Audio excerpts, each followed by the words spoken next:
Hello, welcome back to my channel. So I know in my last video I basically said that I was going to do a rundown, a review of Birmingham, but I'm going to try something different today. I'm basically going to do a review and a story time.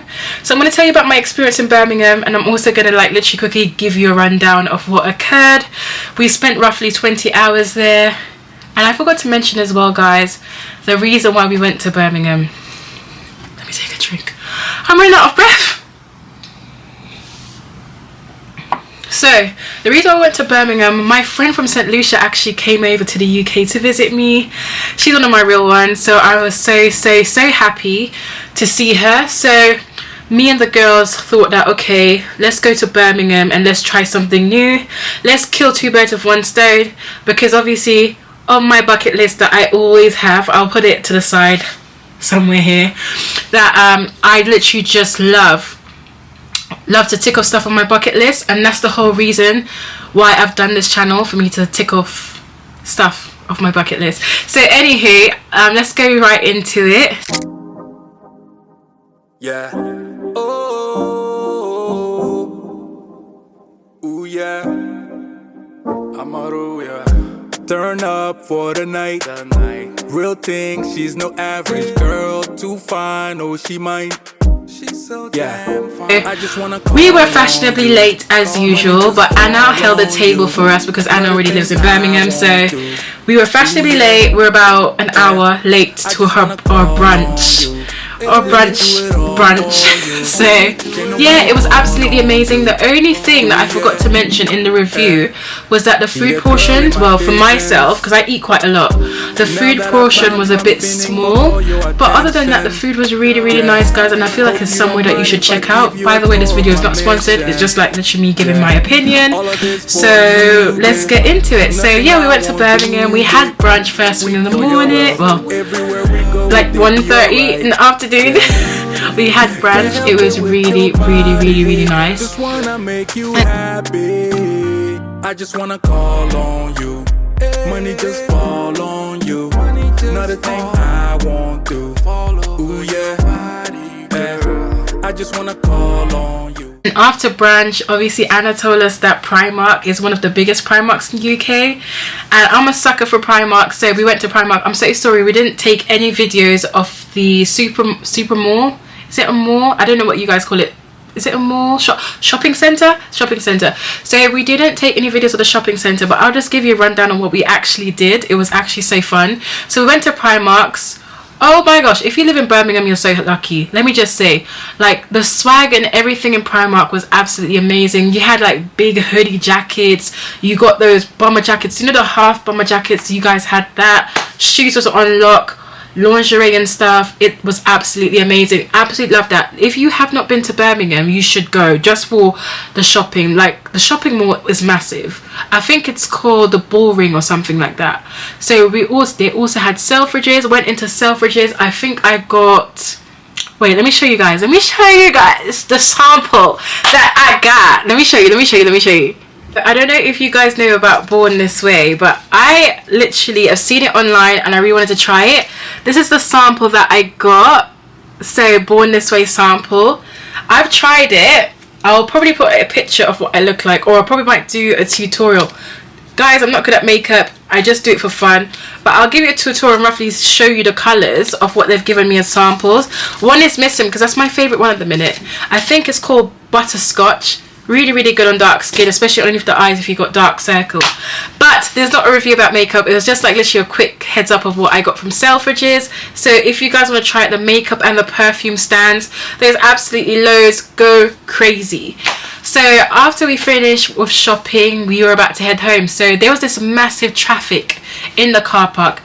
Guys, when I said there was traffic, people were there for at least 2 hours in the car park trying to get out because the traffic was so bad. Like, super bad. So we managed to like cut the queue by reversing, maneuvering and driving through spaces just so we could get out really fast. So by the time we're supposed to actually check in, we're supposed to check in like around 3 or 2, I think. We end up checking in at 8. But guys, sit back. If you haven't got a drink or something to eat, go and get something to eat, because this is about to get spicy. So We got to our accommodation. First of all, I'm not going to lie, as soon as we pull up, I was worried. When I said I was worried because first of all, the accommodation looked like a haunted house. Literally, like, it looked like a haunted house. It doesn't look as luxurious as what we thought in the pictures. So anywho, I don't know if you guys have tried booking.com before, because that's where we booked it. So on booking.com or Airbnb, they usually give you a code so you can get your keys and etc. to the property. So like, we're there knocking the door, finally see like a key box thing at the side of the accommodation. So we saw the key box thing. Well, the girls did. To be honest, I already had a breakdown from then, because I was just like, okay, this house looks creepy, and now we're having a problem to actually get into it. So I just sat in my car. So the girls were literally outside trying to get into the accommodation, and then like they were like, oh, we've got a key code. So they try and type the key code in now to the little box thing to get the key. The key code is not working. We see like movement upstairs, like in one of the rooms. So we try and knock the door, try and shout, try and get their attention. Nobody comes down. Like, and it's freezing cold in Birmingham now, like absolutely cold, and we're outside in the cold. Vulnerable women outside in the cold. Nobody's opening the door. We can't get in. We haven't got access to the keys. So anywho, we wait there. We're there for about 2 hours trying to get a hold of them. We finally rang booking.com. Booking.com said that they will try and get a hold of the landlord. Bear in mind, we have been ringing the landlord. He's been ignoring our call, not answering our call. So we realized that, okay, this is a scam now, because we've paid for this accommodation already and we can't access the accommodation, and this is late at night now. This is like about 11 o'clock at night. So we're literally trying to get into the accommodation. We're outside waiting, speaking, trying to get the booking.com to try and arrange an accommodation for us, because we've got nowhere to go. They say to us that, we should ring them back in half an hour so they can sort it. So I'm like, why should we ring you back? Let's just stay on the line with you while you sort stuff out. They were like, no, you have to ring us, Like, when I say that it was nonchalant, They didn't really care the fact that we were women. They didn't care the fact that it was cold. They didn't care the fact that we couldn't get no accommodation. When I say that the customer service was absolutely atrocious, it was absolutely atrocious. I'll probably put the link down where we actually booked, but it was really, really bad. So anywho, as we're about to come off the phone, we see a young man walking towards the door. So my friends quickly run out the car and ask, do you live here? The guy was like, no, but I know someone that does. So eventually someone from upstairs comes down and opens the door for him, and we're like to them, so why can you open the door and ring in the doorbell? The lady was saying that, she acted like she didn't understand us. So we asked, are you the landlord? She was like, no, I'm not the landlord, I'm just someone that stays here. So finally we got into the property. We got our room door that we're supposed to be staying in was wide open, and guess what? The front door key was actually on the bed. This is annoying, because why is the front door key in the room? Like, how are we supposed to have got into the property if the front door key is in the room? So this actually got us annoyed. But anyways, the girls wanted to go clubbing, because we heard that the clubs and stuff in Birmingham was popping, so they really wanted to go. So at this point, we haven't eaten, we're absolutely starving. So the girls decided to bring their bags, their suitcases and everything to put in the room. Because to be honest, it's quite stressful as well, being outside in the cold, trying to get in your accommodation and everything is just going left. So I was like to them that, guys, I heard that Birmingham City is Jamaica town. So I was like, let's go get some jerk chicken, rice and peas, and just calm the situation. We can get some dumpling. Celindy's vegetarian, so I was like, don't worry, I'll hook you up with some nice Jamaican food, because we've got a lot of vegetarian options. So we searched online. There was one restaurant open due to the fact at the time, so this was about 11 o'clock at night now, so there's not going to be that much things open. So we managed to get there.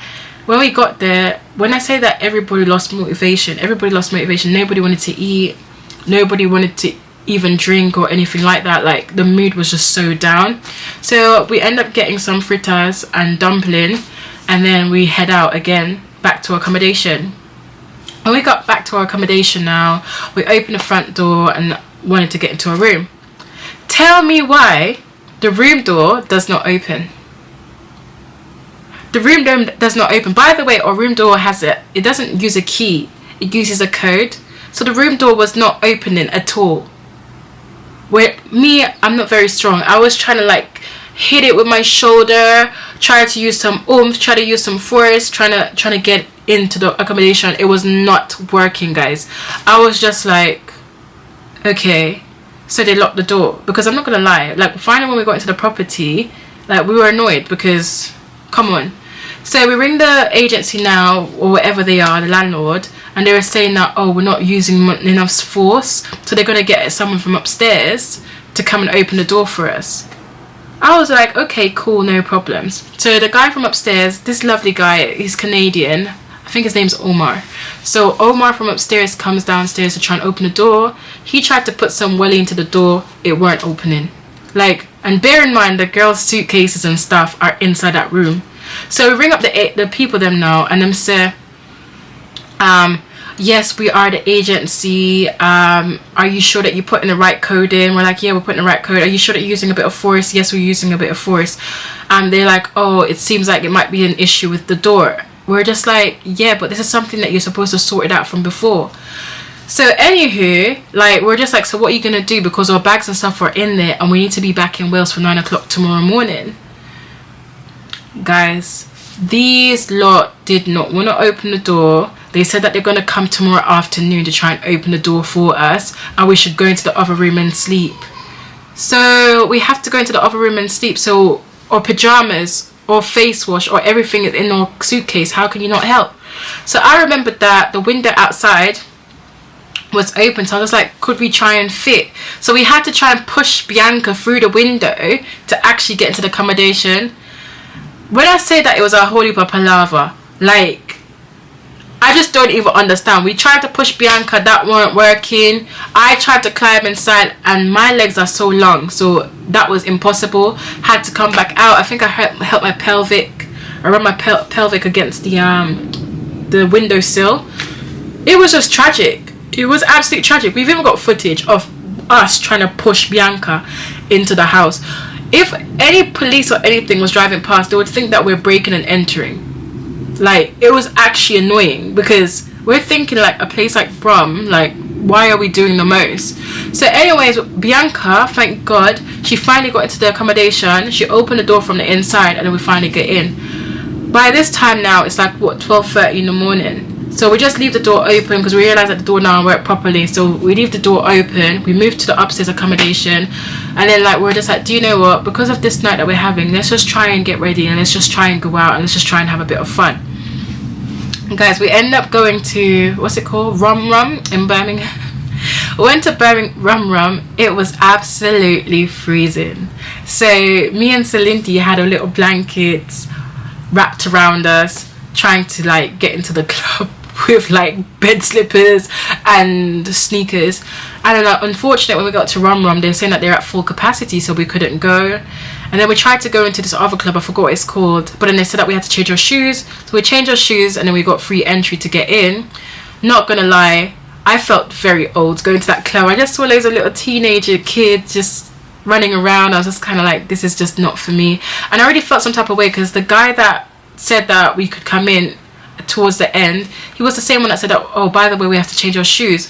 When we looked around that club, majority of the people were wearing sneakers, so why did you tell us to remove our shoes? Like, come on. So anyways, we ended up searching this other club because the rest of our friends went to another club. I think it's called the Cave or the Cove, correct me if I'm wrong, but that place was lit. So we ended up going to the Cove. We drove. It was like on this quiet street, you would never think it. And I saw like two bouncers. I was like, oh, are you guys doing entry? They were just like, let's see your face. So like obviously I smiled and they were just like, okay, just park up and then you can come in. So I was thinking that we had to pay entry and stuff, but we got in for free, which was absolutely amazing, especially the night that we were having. I was so happy. So we got in for free. When I said that the club was lit, guys, the club was lit. Me and the homies had a good time. We had drinks. We were in VIP, which I absolutely loved. There was cages, guys, in the club. There was bottle girls coming around with signs and having sparkles on. When I said that the club was lit, guys, the Cove or the Cave, whatever it's called, you need to go to that club because it's lit. The music is fire. Yeah, the music is fire. They even sell food in that club. There was food.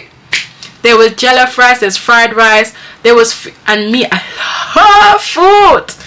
I love food. So guys, the cove, the cave, whatever it's called, that's where we ended all night. Unfortunately, I did get stabbed in my foot towards the end. No, not by a knife or anything. Like someone stabbed their heel in my feet. So I had to rush back to Wales that same night because I was literally bleeding all over the club. But other than that, it was a really, really good time. Would I go back to Birmingham? Yes. Would I choose a hotel for accommodation? Yes. I would never go back with Airbnb or Booking.com because it actually ruined my night. But other than that, it was a fun time. If you want to go do shopping in Brum, perfect place to go. If you want to do activities in Brum, perfect place to go. If you want to go out on a night out, let's say that you like Afro beats and hip hop and stuff like that, I would say that the Cove or the Cave is the perfect place to go. Thank you guys so much for my review about Birmingham. Like, if I do go again and do other stuff, I will be posting it. Thank you so much, guys, and I look forward to seeing you in my next video. Bye.